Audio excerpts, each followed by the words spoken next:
Hello guys, ഇതാ guys ഞങ്ങളെല്ലാവരും കൂടി ഇതാ കാട്ടുഞാവൽ പറിക്കാൻ പോവാണ് ഗായ്സ്. കാട്ടുഞാവൽ ബാക്കി നമ്മള് പറിച്ചായിട്ട് കാണിച്ചു തരാം ഗായ്സ്.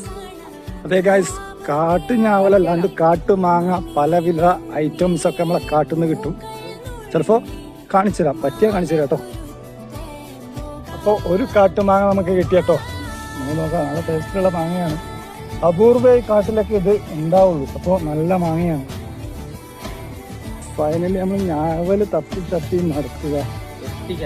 കുറച്ചും കൂടി ഉണ്ട് കേട്ടോ, ഒരു മരം കൂടി നമ്മളെ പ്രതീക്ഷ. അപ്പോൾ അങ്ങോട്ട് പോവുകയാണേ. നമുക്ക് കാണാം ഞാവൽ കിട്ടോ ഇല്ലയാണ് നമുക്ക് നോക്കാം. ഓക്കെ, ഫൈനലി നമ്മൾ ഞാവൽ മരത്തിലെത്തിട്ടോ. അപ്പോൾ നേരെത്തിട്ട് കാണിച്ചു തരാം ഗായ്സ്. കാട്ടുഞാവൽ ഇഷ്ടം പോലെ ഉണ്ട് കേട്ടോ. കാട്ടുകോൾ കയറിയതാട്ടോ, മുഴുത്ത ഞാവലാണേ. അപ്പോൾ ഇഷ്ടം പോലെ ഇതിനെ കൊണ്ട് വൈനക്കിടാൻ നല്ല അടിപൊളി സാധനമാണ് ഗൈസ്. നാച്ചുറൽ സാധനമാണ്. വർഷത്തിൽ ഒരിക്കലേ ഇതിനൊക്കെ കിട്ടുള്ളൂ.